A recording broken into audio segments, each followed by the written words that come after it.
Next question, which tax was not permitted by Shariat? ஷரியத் அப்படிங்கிறது Islamic லா. அதுபடி இதைத்தான் செய்யணும், இதைத்தான் செய்யக்கூடாது அப்படின்னு இஸ்லாமிக் பீப்புளுக்கு இந்த மாதிரி சில நடைமுறைகள்லாம் இருக்கு. ஃபார் எக்ஸாம்பிள், ஒரு நாளைக்கு 5 வேளை தொழுகணும், 40 நாள் உண்ணா நோன்பு இருக்கணும், இந்த மாதிரி நிறைய சட்டங்கள் உண்டு. ஸோ இந்துக்களுக்கு இந்த மாதிரி சில சில வழிகாட்டுதல் முறைகள் உண்டு, சீக்கியர்களுக்கு இந்த மாதிரி வழிகாட்டுதல் முறைகள் உண்டு. ஸோ இதெல்லாம் ஒவ்வொரு ரிலிஜனுக்கு ஏற்ற மாதிரி ஒவ்வொரு வழிகாட்டு முறைகள்லாம் வேண்டாம், நமக்கு ஒரு காமனான ஒரு யூனிஃபார்ம் சிவில் கோடு கொண்டு வரணும் அப்படிங்கிறது இந்திய அரசியலமைப்பு சட்டம் எழுதின காலத்துல இருந்து இன்னி வரைக்கும் டிபேட்டபிள் கொஸ்டின். ஒரு பொது வெளியில வரும்போது நம்ம வந்து யூனிஃபார்ம் சிவில் கோடு ஃபாலோ பண்ணணும். ஃபார் எக்ஸாம்பிள், ஸ்கூலுக்கு போகும்போது யூனிஃபார்மா போகணும், அங்கே குழந்தைங்க பருக்கு அணியக்கூடாது. இந்த மாதிரி நிறைய கொஸ்டின்ஸ் இருக்கு. இதுக்கு பல இடங்கள்ல பதில் கிடையாது. ஃபார் எக்ஸாம்பிள், ஷரியத்துல படி இஸ்லாமியர்கள் 3-4 திருமணங்கள், ஒன்றுக்கும் மேற்பட்ட திருமணங்கள் செய்து கொள்ளலாம். ஆனா இந்திய அரசியல் சட்டப்படி ஒரு கல்யாணம் தான் பண்ணிக்க முடியும். ஸோ இதனால இங்க நிறைய மிஸ் மேட்சஸ் இருக்கு. அதாவது ஷரியத்துல இதெல்லாம் பர்மிட் பண்ணிருக்குன்னா, டாக்ஸஸ்ல பார்த்தோம்னா அக்ரிகல்ச்சர் டாக்ஸ் ஆன் நான் முஸ்லீம், அதாவது ப்ரொடெக்ஷனுக்கான டாக்ஸ். அதாவது நீங்க ஒரு முஸ்லீம் ரூலர் கண்ட்ரில வாழ்ந்தீங்கன்னா, நீங்க நான் முஸ்லீம் வந்தீங்கன்னா இந்த tax on protection. For example, பாகிஸ்தான்ல இந்தியாவை சேர்ந்தா இல்ல, பாகிஸ்தான்ல தமிழர்கள் இல்ல, பாகிஸ்தான்ல இந்துக்கள் வாழ்றாங்கன்னு வச்சுக்கோங்க, அவங்க இந்த டாக்ஸை கட்டணும், அதாவது ப்ரொடெக்ஷன் டாக்ஸ். அதே போல அவங்க மத வழிபாட்டுக்கு ஜெசியா அப்படிங்கிற ஒரு டாக்ஸையும் கட்டணும். கமர்ஷியல் டாக்ஸ், இந்த டாக்ஸஸ் எல்லாம் கட்டணும். மேரேஜ் டாக்ஸ், அதாவது கல்யாணத்துக்குன்னு ஜெசியால டாக்ஸ் கிடையாது. அது இஸ்லாமிக் முறைப்படி வரதட்சணை வாங்குறது தப்பு.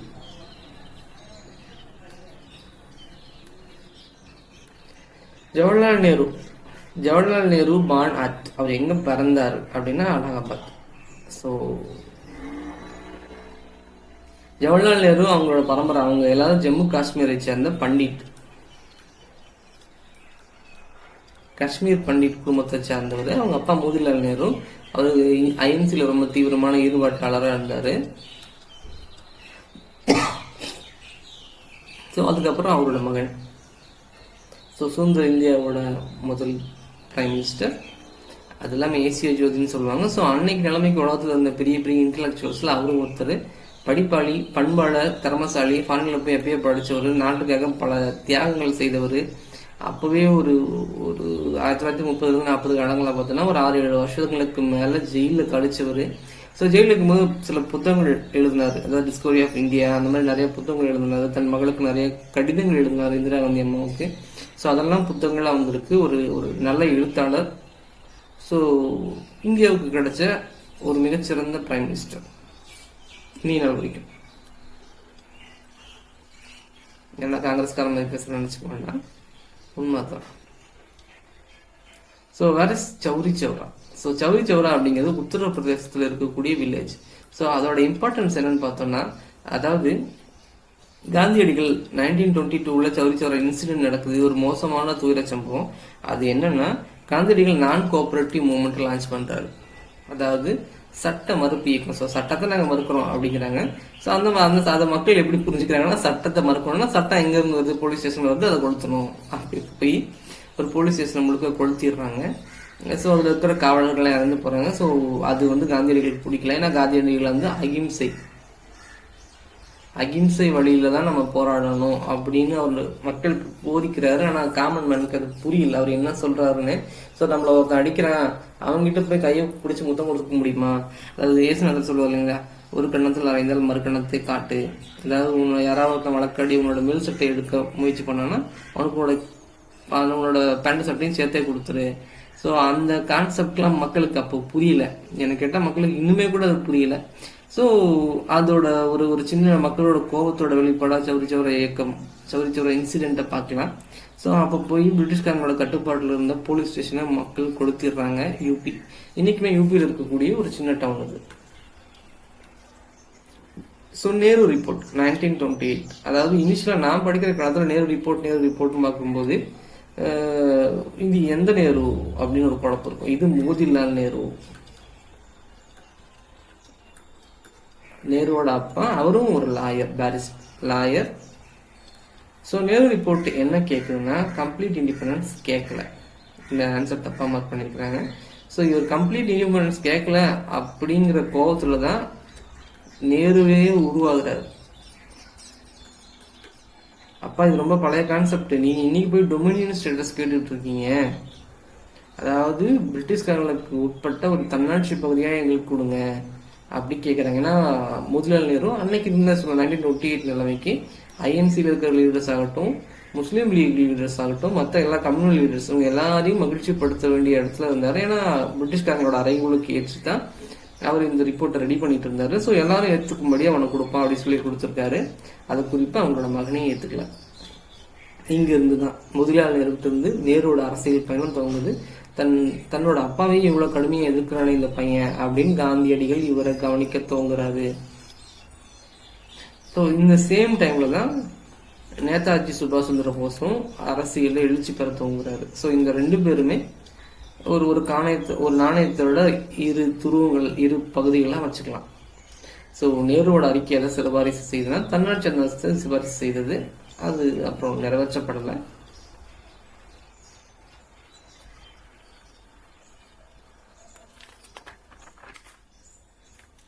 ஸோ ஆமுக்த மாளிகையா, இது என்னையா ஆமுக்த மாளிகையா? அடிக்கடி நம்ம பல இடங்கள் இதை பார்க்குறோம், தமிழ்லையும் பார்ப்போம், இலக்கியங்களில். அமுக்த மாளிகையை எழுதுனது யாருன்னா Krishnadevarayar.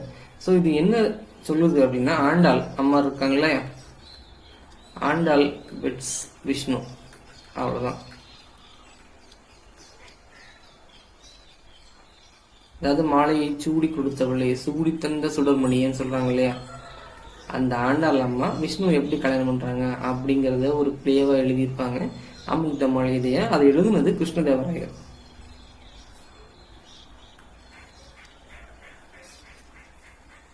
which was the keynote of Vinaya Death of Buddhism.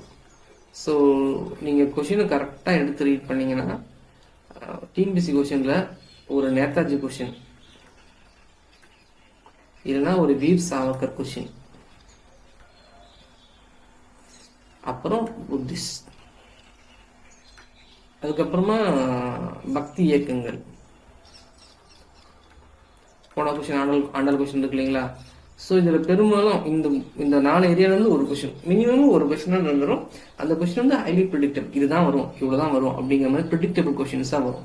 So இந்த ஏரியாவை கண்டிப்பாக படிச்சுக்கணும். இது ரிலேட்டடாக இருக்கக்கூடிய ப்ரீவியஸ் கொஷின்ஸ் ஆகட்டும், இது ரிலேட்டடாக இருக்கக்கூடிய கான்செப்டை படிச்சுக்கணும். ஸோ வினய பீடகம் கோட்பாடு என்னன்னா, டிசிப்ளின், ஒழுக்கம் சார்ந்தது. The first Raithwari settlement was made in Madras. அதாவது ரைத்வாரி எங்கெங்கெல்லாம் ஃபாலோ பண்ணாங்கன்னா மദ്രാஸ்லயும் பாம்பேலையும். நம்ம முன்னாடி பார்த்தோம் இல்லைங்களா, பெங்கால்ல ஜமீன்தாரி, பெங்கால் அண்ட் ஒரிசா. ஸோ பின்னாட்டில் இந்த நில உரிமைக்காக அங்கங்கே கம்யூனிஸ்ட் மூவ்மெண்ட்ஸ் உருவாச்சு. ஸோ அதான் பெங்காலில் இன்னைக்குமே கம்யூனிஸ்ட் இருக்காங்க, நம்ம அதை பார்க்குறோம். ஒரு சில இடங்களில் ஒரிசாவோட பாக்கெட்ஸ்லாம் பார்த்தோம்னா மாவோயிஸ்டுகள் உருவானாங்க. ஏன்னா நிலம் எங்களோட உரிமை அப்படின்னு ஆரம்பிச்ச இயக்கங்கள் அதெல்லாம். ஸோ ஜமீன்தாரிக்கும் ரைத்வாரிக்கும் இருக்க வித்தியாசம் என்னன்னா, ரைத்வாரியில் நிலத்தோட உரிமை அந்த விவசாயிகிட்டே இருக்கும், ஜமீன்தாரில் நிலத்தோட உரிமை லேண்ட் வந்து கவர்மெண்ட் இருக்கும். ஸோ பர்மனன்ட் செட்டில்மெண்ட் ஆக்ட் படி அது நிலத்தோட மொத்த உரிமையும் பிரிட்டிஷார் கைக்கு போயிடும். அதுக்கு நடுவில் ஜமீன்தார் இருப்பாங்க. ஸோ ரைத்வாரி செட்டில்மெண்ட் 1972 வந்துச்சு. ஸோ இதை முதல்ல இன்ட்ரடியூஸ் பண்ணது வந்து கேப்டன் அலெக்ஸ் ரீடும் சர் தாமஸ் முன்ரோவும். So Madras and Bombay, MP.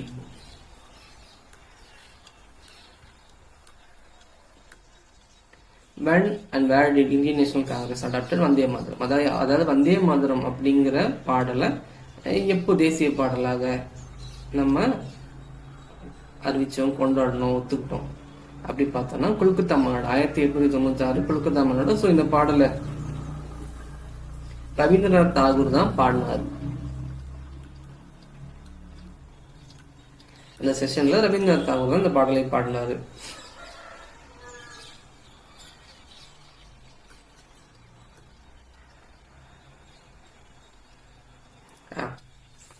The Secret Society of Revolutionaries, V D. Savarkar, Vinayak Damodar Savarkar.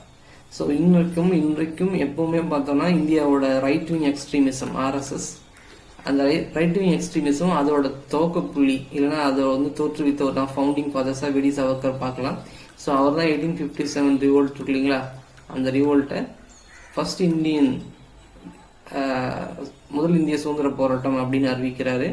So இவரும் நிறைய சிறைகள்லாம் போயிருக்காரு பிரிட்டிஷ்காரங்களோட ஆட்சியில். ஸோ அவர் ஒரு ஒரு ரகசிய சங்கம் ஆரம்பிக்கிறாரு. ஸோ அதான் அபிநய பாரத். டிடி சாவர்கர் கொஸ்டின் இல்லாமல் டிஎன்பிசி கொஸ்டின்ஸ் இருக்காது. Which Congress committee passed the famous Quit India resolution? So Bombay, 1942, 8th August. So 8th August 1942 quit India resolution pass ஆகுது. ஸோ அதுக்கு அடுத்த நாளே இந்தியாவுக்குள்ள இருந்த முக்கியமான தலைவர்கள் எல்லா தலைக்கிட்டையும் பிடிச்சி ஜெயிலில் போட்டுறாங்க. ஸோ அதை நம்ம டீட்டெயிலாக பார்ப்போம். Who was the first Muslim invader in India? மிக முக்கியமான இடம். இப்போ 1715 முதல்ல ஒரு முஸ்லீம் இந்தியாவுக்குள்ள கால எடுத்து வைக்கிறாரு. வழக்கம் போல பஞ்சாப் பகுதி வழியா, சிந்து அண்ட் பஞ்சாப் தான் இந்தியாவோட என்ட்ரன்ஸ் பாயிண்ட். கைபர் பகுதி இருக்கு இல்லைங்களா, ஸோ இன்னைக்கு இருக்கிற பாகிஸ்தான் வழியா தான் வராரு. ஸோ அவர் சிந்து ரீஜனை கைப்பற்றுறாரு. அவர் யாருக்கு கீழே வர்றாருன்னா உமையத் கலிஃபேட், அதாவது ரொம்ப பெரிய எம்பரர்ஸ்ல அதுவும் ஒன்று.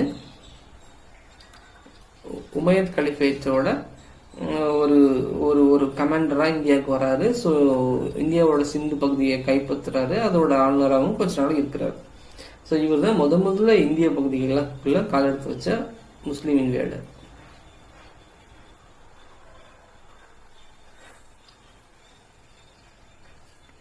Which of the following book was written by Swami Dayananda Saraswati? Yes, இவரும் one of founding father of RSS. So இது விடி சவர்கர் இல்லை தயானந்த சரஸ்வதி, இந்த ரெண்டுல ஒரு ஏரியாவில் கண்டிப்பாக டிஎன்பிசி கொஸ்டின்ஸ் இருக்கும். ஒரு கொஸ்டின் கண்டிப்பாக இருக்கும். ஸோ அவர் எழுதுனது சத்யார்த்த பிரகாஷ் அப்படிங்கிற புத்தகத்தை அவர் எழுதியிருக்கார்.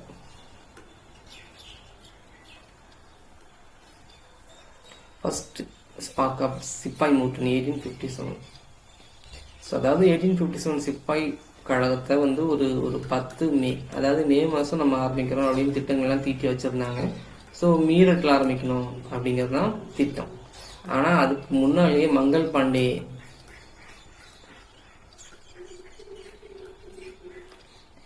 மார்ச்லேயே ஆரம்பிச்சிடுறாரு. மார்ச்சில் பேரக்பூர்லேயே ஆரம்பிச்சிடறாரு. ஏன் இந்த மே மாதம் அப்படின்னா பிரிட்டிஷ்காரங்களுக்கு வெயில் ஒத்துக்காது, இந்தியாவில் பிரிட்டிஷ்காரங்களுக்கு வெயில் ஒத்துக்காது, அந்த டைமில் நம்ம ஆரம்பிக்கலாம். நல்லா பிரிட்டிஷ் எடுக்கிறவங்க பிளான்லாம் போட்டிருக்காங்க, பட் ஃபினிஷிங் சரியில்லை.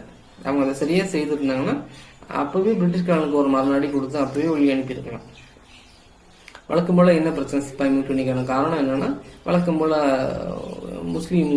முஸ்லீம் சோல்ஜர்ஸ்கிட்ட போய் நீங்கள் கடிக்கிற கேட்ரிச், அதாவது அந்த அந்த அந்த தோட்டால பஞ்சு கொழுப்பு தடவி இருக்கிறாங்க. ஸோ இந்திய சிப்பாய்கள்கிட்ட போய் நீங்கள் கடிக்கிற அந்த தோட்டால மாட்டு கொழுப்பு தடவி இருக்கிறாங்க. ஆக்சுவலாக அதுக்கு ஒரு லூப்ளிகேண்ட் இருந்திருக்கு, அதை கடிச்சு வெளியெடுக்க முடியாது இருக்கு. அது என்ன ஏதுங்கிறதுல பல குழப்பங்கள். அது இல்லாமல் நம்ம நாட்டில் இந்துக்களை பொறுத்த மட்டும் கடல் கடந்து போய் போர் செய்தால் அவங்க வந்து சாதியை விட்டு விளைக்கிறோம். அதாவது இந்தியர்கள் கடலை தாண்டி போகக்கூடாது. இதே மாதிரி மூட நம்பிக்கைகள் சைனாலேயும் உண்டு. கடல் தாண்டி போகக்கூடாது, இமயமலை தாண்டி போகக்கூடாது, இந்த மாதிரி மூட நம்பிக்கை. இந்த 2 மூட நம்பிக்கைகள்னா இந்தியாவையும் சைனாவையும் 2 நாடாக வச்சிருக்கலாம். 2 பேர்ல ஒருத்தர் இன்னொருத்தருக்கு அடிச்சு கொண்டு இருப்பாங்க. ஸோ இந்த மூட நம்பிக்கை சரியா தப்பாங்கிறத பற்றி நம்ம அப்புறம் பேசுவோம். ஸோ இந்த மாதிரி சில மூட நம்பிக்கைகளோட அடிப்படையில் தான் இந்த மீட் முதல்ல துவங்குது. ஸோ இந்தியர்களுக்கு கொடுக்கக்கூடிய ஃப்ளோர், அந்த மாவுகளை பார்த்தோம்னா மாட்டோட எலும்பை கலந்துருக்குறாங்க. இந்த மாதிரி பல குழப்பங்களான விஷயங்கள், அது சரியான தப்பா இதுதான் அப்படிங்கிறதெல்லாம் கடந்து இன்னும் ஒரு தியரி சொல்லுவாங்க. பிளாசிஃபோர்டு 1757 பிளாசிஃபோர் நடக்குது இல்லைங்களா, அதோட 100வது வருஷம் வந்தால் பிரிட்டிஷ்காரங்க இந்தியா விட்டு போயிடுவாங்க. அப்படி ஒரு பொருளை அந்த காலத்தில் கிளப்பி விட்டு வந்திருக்காங்க. ஸோ அது ஒரு 100வது வருஷம் இதுதான், நம்ம இன்னைக்கு போராடலாம் நமக்கு சுதந்திரம் கிடைச்சிரும் அப்படின்னு அப்பவே ஆரம்பிச்சிருக்காங்க. ஸோ மூட நம்பிக்கைகள் எக்காலத்தும் இருந்திருக்குது. So match the following. Balagangadhara Tilak அவர் ஒரு எக்ஸ்ட்ரீமிஸ்ட், அவர் ஒரு தீவிரவாதி. மோதிலால் நேரு அவர் வந்து ஒரு ஸ்வராஜிஸ்ட், அதாவது காந்தியடிகள் சில போராட்டங்களை தடுத்து நிறுத்தி வைக்கிறது இல்லைங்களா, நான் கோஆபரேட்டிவ் மூமெண்ட்லாம் நிறுத்தி வச்சு அப்புறமா ஜெயிலெல்லாம் இருக்கிற சமயங்களில் ஸோ போராட்டத்தை முன்னெடுக்கிறதா, நம்ம எலக்ட்ரல் பாலிடிக்ஸில் கலந்துக்கிறதா வேண்டாமா அப்படின்னு வழக்கம் போல காங்கிரஸ்குள்ள சண்டை. இதுக்கு மேலே 1905 வந்துச்சுங்களா, எக்ஸ்ட்ரீமிஸ்ட் மாட்ரேட்டாக பிரிஞ்சாங்க இல்லையா, அது மாதிரி ஒரு 1921 வாக்கில் ஒரு பெரிய கலவரம். அந்த கலவரத்தில் முடிவு என்ன எடுக்கிறாங்கன்னா, ஐஎன்சிக்குள்ளேயே ஸ்வராஜ் பார்ட்டி இருக்கும். ஸோ அந்த ஸ்வராஜ் பார்ட்டியோட முக்கியமான மெம்பராக மோதிலால் நேரு இருந்தார். ஸோ அது ஐஎன்சிக்குள்ளேயே இருந்து செயல்பட்ட ஒரு இயக்கம். ஸோ சுரேந்திரநாத் பானர்ஜி அவர் வந்து ஒரு மாடரேட், அவர் வந்து ஒரு மிதவாதி. எம்என் ராய் கம்யூனிஸ்ட், எம்என் ராய்ங்கிறவர் வந்து கம்யூனிஸ்ட். ஸோ இந்தியாவுக்கு முதல்ல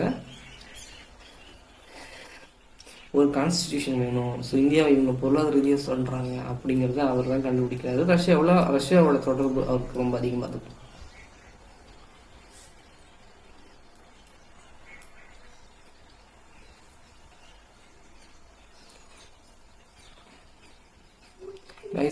அலிகார் மூமெண்ட் சர் சையத் அஹ்மத் கான் தான் ஆரம்பிக்கிறாரு. ஸோ இஸ்லாமியர்களை கல்விக்கு முக்கியத்துவம் அளிக்கணும்னு சொல்லி ஆரம்பிக்கப்பட்ட ஒரு பல்கலைக்கழகம். ஸோ இன்றைக்குமே இஸ்லாமியர்களோட அலிகார் யூனிவர்சிட்டி இருக்கு வாரணாசியில். ஸோ அது ஒரு முக்கியமான centre for religious as well as educational point of view. So அதோட ஒன் ஆஃப் ஃபவுண்டிங்கில் மெம்பர் வந்து ஜின்னா. ஸோ அவருக்கு இன்றைக்குமே அங்கே ஃபோட்டோ இருக்கு. அந்த ஃபோட்டோ வச்சுக்கலாமா வேண்டாமா அடிக்கடி பேப்பரில் வந்துட்டு இருக்கோம். தியோபந்த் மூமெண்ட், மௌலானா ஹுசைன் அகமது, முஸ்லீம் லீக். ஜின்னா ஃபவுண்டர் கிடையாது, முஸ்லீம் லீக்கோட தலைவராக இருந்து பாகிஸ்தான் வாங்கினாரு.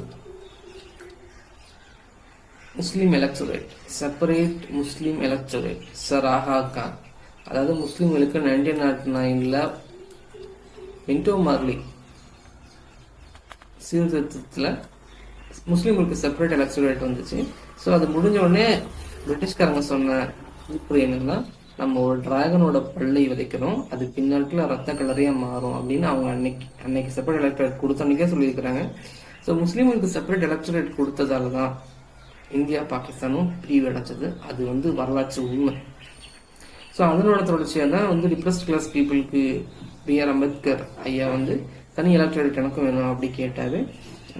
தர முடியாதுன்னு சொல்லிட்டாங்க காந்தியடிகள். ஏன்னா நாடு தனியாக சிதறுண்டு போகிறத அவர் அன்னைக்கே உணர்றாரு. நல்ல வேளை அதை அவர் தடுத்தார்.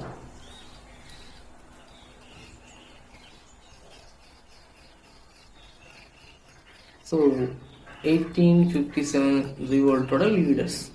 ஸோ பீகாரில் கன்வர் சிங், கான்பூரில் நானா சாஹிப், ஜான்சியில் லக்ஷ்மி பாய், லக்னோவில் Begum Hazrat Mahal.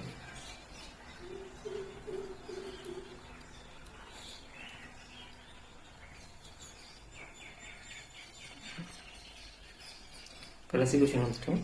So government of India 1858, அதாவது 1857 ரிவோல்ட்டுக்கு அப்புறமா ஒரு சட்டம் வருது. அந்த சட்டம் என்ன சொல்லுதுன்னா, East Indian company, British Indian கம்பெனியோட ரூலுக்கு ஒரு ஹால்ட்டை போட்டு கவர்மெண்ட் ஃபுல்லாக ஸ்ட்ரெயிட்டாக இங்கிலாந்து கிரவுண்டுக்கு கீழே வந்துடும்.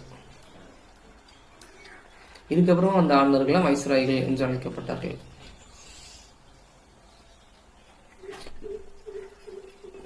இந்தியன் கவுன்சில் ஆஃப் ஆக்ட் 1909 அதாவது என்னன்னா, இன்ட்ரோடியூஸ்ட் செப்பரேட் எலக்டோரேட் ஃபார் முஸ்லீம். அதாவது செப்பரேட் எலக்டோரேட்னா என்னன்னா, செப்பரேட் எலக்டோரேட் என்னன்னா இன்னைக்கு இருக்கும்படியே ரிசர்வ்டு தொகுதி கிடையாது. ஃபார் எக்ஸாம்பிள் பாகிஸ்தான் அப்படிங்கிறத ஒரு முஸ்லீம் ரிச் ஒரு தொகுதியை நினச்சிக்கோங்க. அந்த தொகுதியில் 80% இஸ்லாமியர்கள், 20% இந்துக்களும் இருக்காங்கன்னு வச்சுக்கோங்க.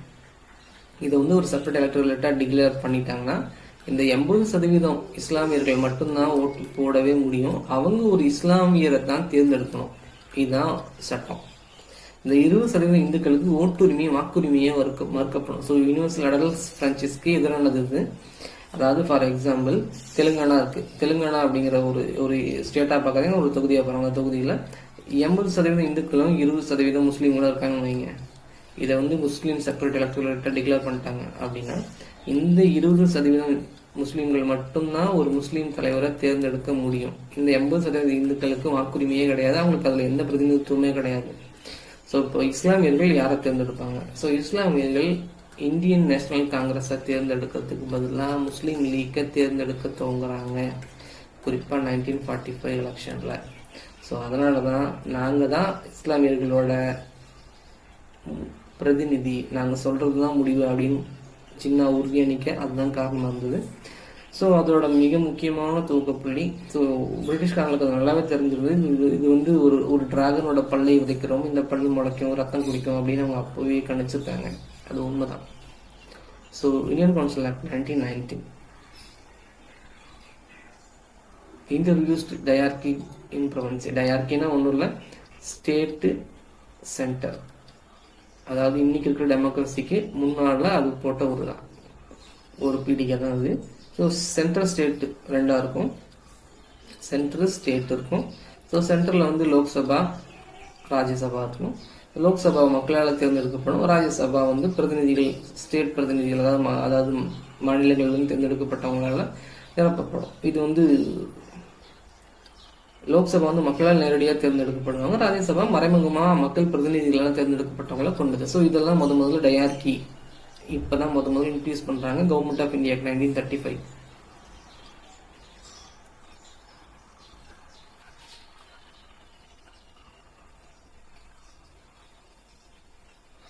இல்லை, இந்திய கவுன்சில் சிஸ்டம் 1919 இருக்கு இல்லைங்களா, அதுதான் மாகாணங்களை இரட்டை ஆட்சி முறையை கொண்டு வருது. ஸோ திரும்பி இந்திய அரசியலமைப்பு சட்டம் 1935 அது என்ன பண்ணுதுன்னா மாநிலங்களுக்கு சுயாட்சி கொடுக்குறதா. மாநிலங்களுக்கு சுயாட்சி அப்படிங்கிறதோட அர்த்தம் என்னன்னா, அதாவது இந்தியாவை பாம்பே, பெங்கால், சென்ட்ரல் ப்ராவின்சி, மദ്രാஸ் எப்படி பிரிச்சோம்னா, பெங்கால் ஒரு தனி நாடு, பாம்பேவும் ஒரு தனி நாடு, மദ്രാஸும் ஒரு தனி நாடு. இது தனித்தனியாக அரசியலமைப்பு சட்டங்களில் ஏற்றிக்குவாங்க. அவங்களுக்கு தனித்தனியாக போலீஸ் தனித்தனியாக இருக்கும். இது அது மாகாணங்களுக்கு சுயாட்சி இதுக்கு தனித்தனியாக செயல்படுவாங்க. இப்படி செயல்பாடுகள் வேண்டாம் அப்படின்னு பின்னாடி திரும்பி நம்ம டயார்கிக்கே போயிட்டு இந்திய அரசியலமைப்பு சட்டத்தின்படி.